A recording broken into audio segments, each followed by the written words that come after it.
Hello and welcome back to the Bottom Bins. I'm Connor, joined here today by, of course, my good friend Oren. Yeah. How's things? Not too bad, man. How are you? All good, all good. Look, I know we're sounding a bit chipper here, but the subject that we're going to be talking about today is nothing that should be laughed about, smirked about. It shouldn't even really exist in our society today, to be honest. So, yesterday in La Liga, Vinicius Jr., the player of Real Madrid, was subjected to yet another barrage of racism.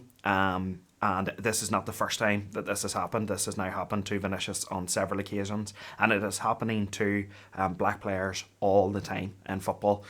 So we thought we would come on today and just talk about the seriousness of this issue and what we could do as a footballing community to make the game better, really. Isn't that right, Owen? Yeah, try and rectify it. Look, it's not the first time we've seen even Vinicius Jr. subject to racism this year. Racism in football, I think there's a real stigma that it's a new thing, but this is something that's been occurring for years and years and years. Yeah. It's only now in the last, say, 3 to 4 years that the media has really picked up on it, and it's really getting the media time that it should be getting. But it's not about that anymore. It's about the leagues and the FAs and the football associations and the governing bodies of football that aren't doing enough to combat racism. They're not doing enough to punish those who are racist to others.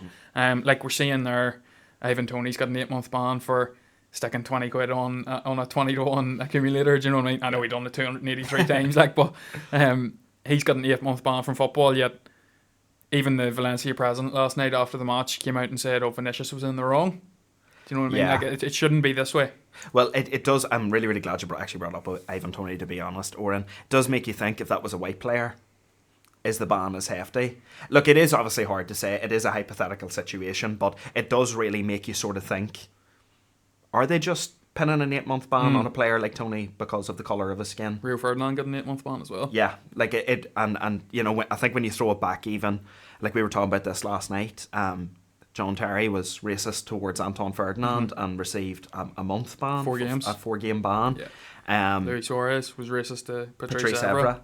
7-game ban. We also seen the Liverpool team come out with shirts in support of Luis Suarez. Now, look, in fairness, members of that Liverpool team now have come out and said that they were wrong. For doing so. And obviously, in light of all the information that came out of it, but yeah, it's ridiculous that in this day and age we're still talking about racism in football. Yeah, and it does seem to be a more now. And don't get me wrong, I'm not saying it's exclusive to the other European leagues, because it does happen in the Premier League as well. But it does seem to be a bigger issue across the continent. You know, you're seeing a lot of, like, I can remember a couple of years back, Koulibaly, when he was playing for Napoli, people like throwing bananas and making monkey chants at him on, the ultras of the other team, and it does make you think, you know, who does that fall on then? Where does the responsibility lie? Does it lie with that team's higher ups? Does it lie with the league itself? Does it lie with, say, the Italian FA, you know, the governing body of football there? Does it even fall on UEFA's head? Who or FIFA's head as well? You know, who is it that takes ultimate responsibility for these actions? Well, at the minute we're saying nobody take responsibility for these actions, and that's the problem. That's why we're sitting here talking about this. You know, not enough is being done by any of them. It should be a collaborative effort to knock racism out of football. It's all well and good whenever, look, it has to take a big thing to happen, it seems anyway, for a movement to happen. Yeah. We've seen, obviously, what happened with George Floyd in America, and that brought in the Black Lives Matter movement into the Premier League football. And that was obviously taken out for political reasons. And they brought in no room for racism. And that's still in the Premier League. We're still seeing some Premier League clubs, as soon as the first whistle is blown, they're taking the knee. In solidarity. And that's fantastic. It's brilliant. But why is it taking a major incident like this to happen, yet Vinicius Jr., who, in this particular incident, if people didn't see it, was racially abused by fans. He went and told the referee that he was being racially abused. He asked to not play the game anymore. Yeah. The referee said no. He was then involved in a scuffle, and he pushed a player who had got him in a headlock. He received a red card, even more racist abuse. and he walked off the pitch. Carlo Ancelotti came out and said, as soon as Vinicius asked to not play anymore because of the racist abuse he was receiving, game should have been stopped, and I fully agree. Yeah, absolutely. Look, I think one thing that maybe general football fans as a whole forget is that footballers are still human beings too. Exactly. This is their job. It is. And look, if someone were to come in here right now, like that, well, not that this is our job as such, Yes. but if someone was to come in here right now and start hurling abuse at us, whether it be whatever type You'd of walk abuse, nobody should be subject to that sort No. of thing. So why is it that now, because of the colour of somebody's skin, it's okay or it's seemingly okay to get away with incidents like this? And really, I think that is one thing that football could do better. Okay, yes, they are mega stars and they make monumental money, and that is just the way football is. It's the way football has been for a long time. But at the same time, these people have to go home to their families. Yeah. They might have wives, kids. They could be fathers. They could, they're sons of a mother and a father as well. Nobody, just because they're on a TV every week and they get to showcase their skills every week, does not mean that it is okay for. And I think this is an issue. I think match-paying fans think it is okay because they pay money that they can come in and voice whatever opinion they want, whether that be racism, homophobia. Homophobia. You could do a whole other episode on that as well, with the amount of homophobia that is still in the game and still in clusters of supporters. Well, look, that's the way it is. Like, we're both lifelong football fans, and I do agree with the sentiment that if you're a paying customer and you pay to go into that stadium, you pay to let your voice be heard. But you have to be careful what you say. You cannot. It does not give you the right, just because you pay 45 quid for a ticket, upwards to 500 quid if you're getting an executive seat, whatever it is. Yeah. Just because of the amount of money you pay does not give you any right to ridicule someone for their gender, their skin colour, or their sexuality. Yeah. It is absolutely disgusting that we're still seeing it in this day and age. Like, it's 2023. Grow the fuck up. Yeah, definitely. Do you know what I mean? Definitely. And with no lack of better words, grow the fuck up. Like, wise up. You're literally dealing with people's livelihoods. And as we've said, this is their job. They're talented footballers. Like, we would kill to be talented footballers. You know what I mean? Like, if we in any other job, in any other workplace, there would be punishment for it. Oh, yeah. So why is it, because this is a public eye sport, because they're making so much money, why is it deemed okay, so to speak? Why is not enough being done to punish these racists, to be honest? No, and there's no other word for it. If you do anything like some of the stuff that we've talked about already in this podcast, you are a racist, plain and simple. If you attack a player because of their sexuality, you are a homophobe. If you attack a player because of their gender, you are a misogynist. There is no two ways about it. But because they're sports fans or football fans, it's deemed more acceptable. It is a very strange culture. Like, even like we said as Manchester United fans, we love going to the games. Me and you, we do try and get over at least 2-3 times a year. Yeah. And look, like I said, we do pay good money to go over and see Man United, but at the same time, you have to be respectful. Of course. You're coming into a stadium with players from all over the world, of different religions and ethnicities, and not just players, fans as well. Fans as well. Exactly, lad. Exactly. I think back to a game at Atlanta, the game at Atlanta last year. I was sitting beside Suddy. You and Jonjo were in just a couple of rows in front of us. But like, even the fans around you, you're sitting, you're having a crack with one another. Sure, even before the game, we were having a drink with the Atlanta fans. Exactly, and it doesn't matter, your skin colour, sexuality, gender. Well, it doesn't matter. You support the one football team. You're united in the one love that you support Manchester United, and you go and you enjoy the game, and yes, you could have a laugh and a joke with one another about some of the players out there. Oh, he's crap, he's shit, this, that, and the other. And their opinions that you pay to voice them opinions. Yeah, I know. And like, again, you're allowed to voice your opinions on ownership as well, especially I know for us, like, we are such a poorly run football club, but it has nothing to do with you know, the Glazers' skin colour or where they're from. It's nothing to do No. with that. They are just bad owners. Yeah. It's as simple as that.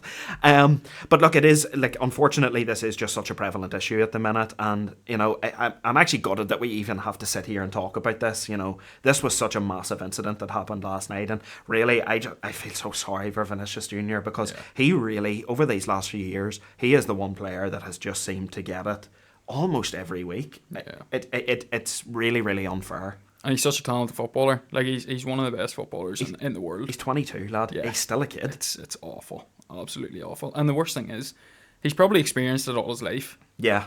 And now he's having, just because he's in the public eye, because he's... And look, I would say a lot of it does come to him being talented. He's a tricky player. He's a skillful player. Yeah. And fans don't like it whenever people do skills against them. Do you know what I mean? Like, that is a stigma as well. And I would say it's butthurt fans who are reading stuff on social media. Social media is such a catalyst for racism. We've seen that after the Euros. We've seen it with Marcus Rashford, Jadon Sancho, Bukayo Saka. They all miss penalties. And all these fans of them turned their back on them straight away. And they were no longer patriotic, let's say. Yeah. It's disgusting. If we're being honest, really being honest, it's a game of football. Exactly. Like, it's 90 minutes kicking a bit of leather about the field. yeah, like, chill out. Yeah. Chill out. By all means, have your opinions on the game. Have your opinions on some of the talking points. You know, you're allowed to curse VAR to whatever. Yeah. But, you know, just because, and I love the way you use Saka, Rashford, Sancho there. Like, they missed a penalty. God forbid, you know. They're not allowed to miss a penalty. It's a game of football. Yes, it might be at one of the highest stages in football, and yes, it might have been the first time England were in a final in however 66 or however long it was. It's still just a game of football. People need to just chill the fuck out. And we're not saying this as if we're perfect football fans either. Like, football is our livelihood. We don't sit and do a podcast because we have an interest in football. Like, we love football. Football is a huge part of our life, and it is for most fans. But, and it's I would say you're going to see a lot of podcasts, you're going to see a lot of talks about this particular subject. I've seen so many footballers, especially and ex-footballers, black footballers and footballers from different ethnicities stand behind Vinicius Jr. And that's what needs to happen at the minute as well. He needs to have the fans behind him, his own fans, if nothing else. But it needs to gain traction for some reason for it to be deemed worthy enough to talk about. Yeah.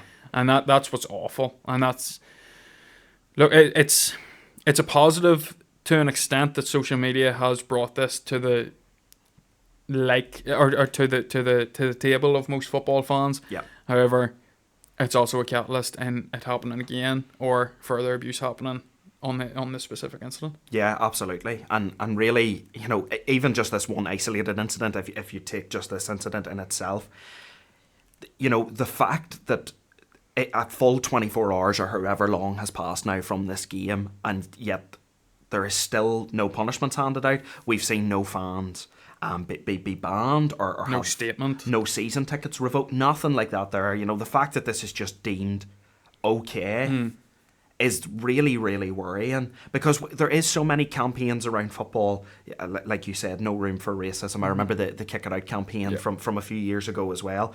And you do constantly have ex-black footballers or current black footballers that come out and speak about this on a daily basis. You only have to look at Raheem Sterling as well, who was harassed by the media for years.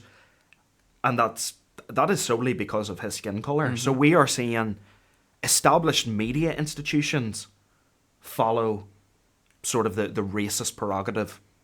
Yeah. So this is a wider society issue as well. Yeah. And look, the racism is not just exclusive to football. No. It's exclusive to society. You know, this happens in society all the time. It does happen in other sports too. No point in saying it doesn't. It's not as if this is just a football issue. This is a societal problem. And do you know what? Like, 2 years ago, or 3 years ago now, maybe. No, 2 years ago, I wrote a dissertation about racism in football.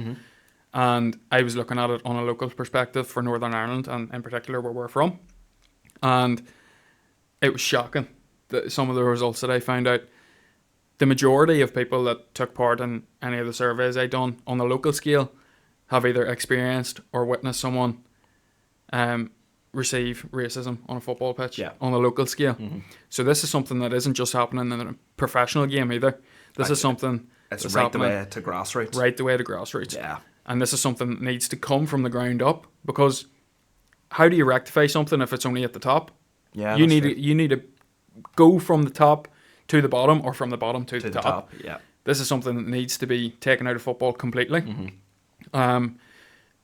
Another shocking thing that was that I found out in that dissertation, nothing was done really about any of the incidents that happened. It was dealt with on the pitch. There wasn't any repercussions really afterwards. We're even seeing it in GAA. We've seen videos over social media, which is shocking as well.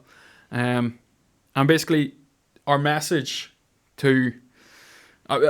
based on this incident is governing bodies of football associations, clubs, leagues, get your fucking shit together. Yeah.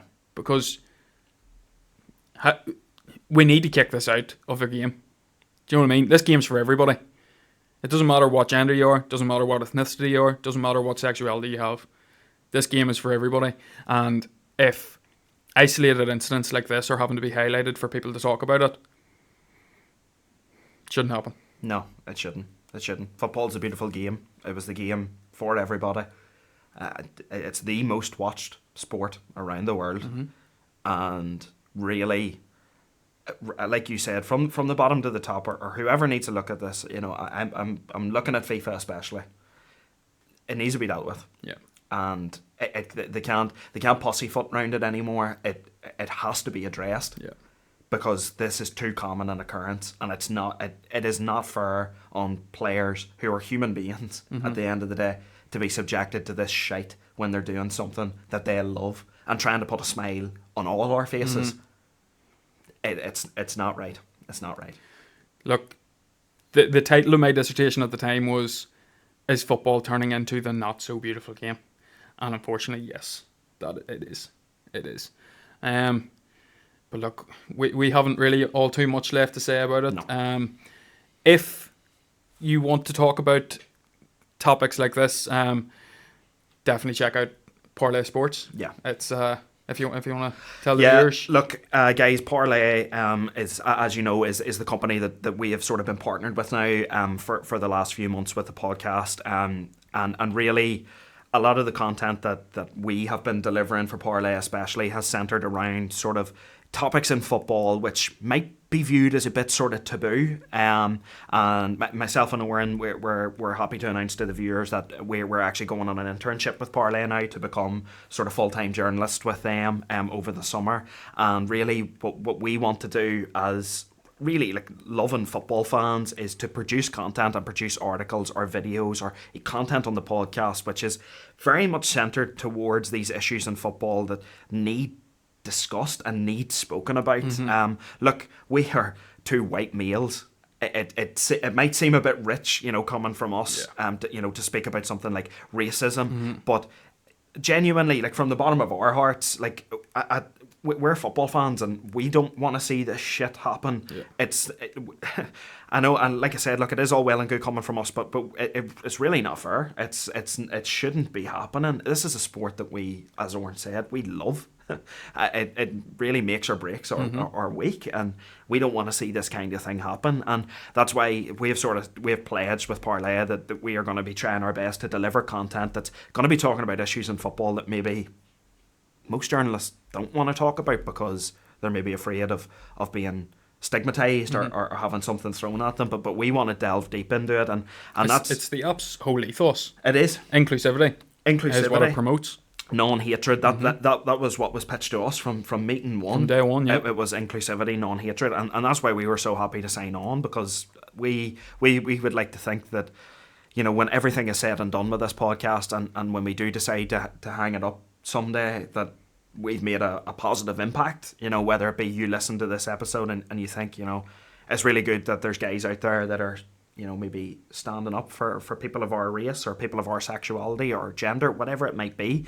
That's what we're aiming to do. That's what we want the podcast to do. Ultimately, we want you to listen and enjoy and have a smile on your face. And this is for you. Do you know what I mean? Yeah. As much as this is for us, we love doing this.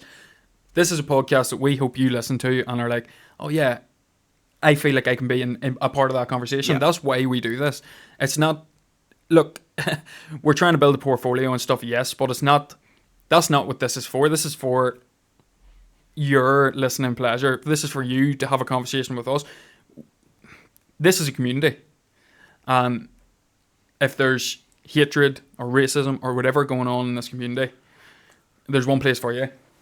That's the door. Yeah, absolutely. It's something that we as football fans and we on the podcast especially, and I'm speaking for Owen and Connor here as well, we don't tolerate it, to be honest. It's not nice. And there's no place for it. No place for it in society, let alone football.